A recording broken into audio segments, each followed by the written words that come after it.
justement, vous avez un petit peu répondu à la prochaine question. Comment encourager l'entrepreneuriat et l'innovation pour cette digitalisation?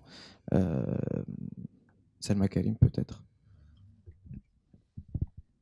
Pour pouvoir digitaliser le secteur de l'éducation, c'est avant tout une question de contenu, de curriculum, etc. Donc, avant de mettre les outils technologiques, il faut peut-être repenser l'éducation. Et pour cela, on est en train d'attaquer au niveau du ministère de l'Éducation, et là, Madame Laziz, elle peut compléter, l'éducation STEM, donc tout ce qui est sciences, technologies, ingénierie et mathématiques, mais aussi ce type de pédagogie permet de développer l'esprit critique, mais aussi pour l'entrepreneuriat, ça commence très très tôt, donc il faut peut-être injecter au niveau du curriculum des parcours, des challenges pour que ces jeunes soient initiés au goût de l'entrepreneuriat et de l'innovation à très jeune âge. Donc pour pouvoir le faire, il n'y a pas une recette secrète, il faut l'intégrer dans le curriculum. Après, moi je reviens à ma vocation de base qui est la transformation digitale, et je laisserai peut-être Madame Laziz aller en profondeur de ce sujet et répondre à la partie relation entre le secteur privé et le secteur public. Nous, à l'ADD, on préconise le partenariat public-privé pour pouvoir développer des projets d'éducation et des projets de formation, parce qu'on sait qu'en termes de création de solutions technologiques, mais aussi de contenu technologique, il faut la contribution de tout le monde.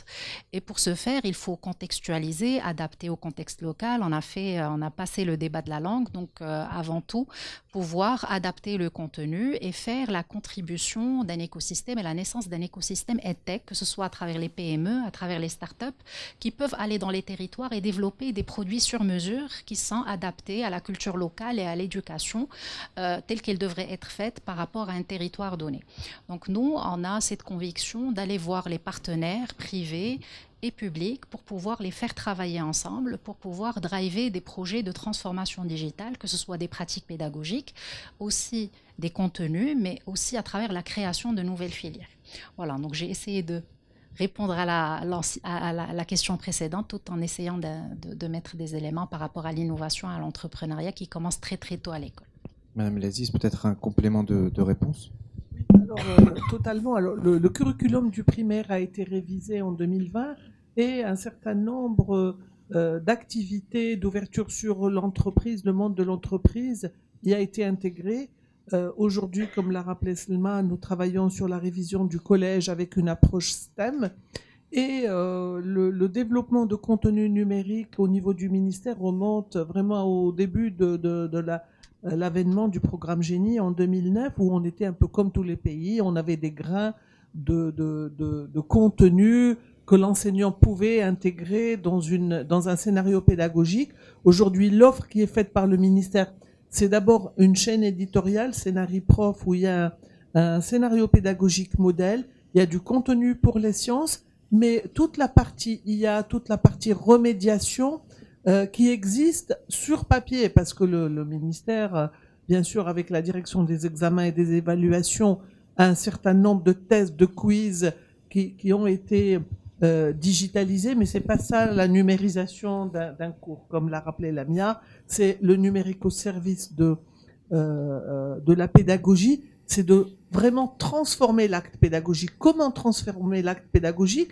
En y intégrant le numérique. Et justement, l'IA a cette force. Et aujourd'hui, j'invite les startups. J'ai travaillé avec un certain nombre de startups ces dernières années sur des innovations qui ont été faites. Mais je pense qu'il faudrait aller plus loin pour que vraiment on arrive à coller au curriculum et à faire ce que font beaucoup de startups dans le monde, faire de la remédiation, proposer des exercices évolutifs. C'est de l'IA générative qu'on met sur un contenu et qui permet à l'élève devant la machine de progresser à son rythme, de permettre à l'enseignant de suivre. C'est vraiment notre challenge pour d'abord démarrer les mois dans les semaines qui arrivent et les mois, parce qu'on y réfléchit. On a la chance d'avoir de grandes compétences en IA au Maroc. Il y a professeur Mahag Mera, il y a Madame Amal Sarrochni, qui sont des grands chercheurs en IA. Il y en a d'autres aussi qui accompagnent le ministère au niveau de cette réflexion. Et avec une intégration vraiment, avec professeur Mahagmera, on a même intégré des approches très ludiques pour expliquer ce qu'est l'IA au niveau de notre caravane code que nous lançons bientôt, qui va sillonner les parties rurales des régions pour amener le code, la robotique et l'IA. Mais tout ce travail de remédiation est à faire.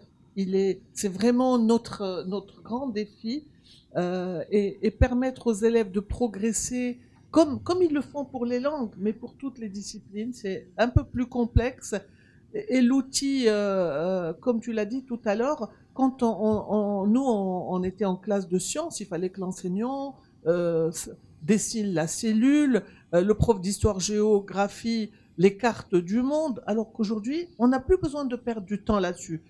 On projette, on analyse, on va plus loin, on peut voir. Donc, et vraiment, même, j'ai été surprise parce qu'un jour, j'ai vu une équipe de profs de philosophie intégrer, et j'ai dit, en philo, comment ils vont faire? Moi, j'en étais à la philo d'il y a 40 ans.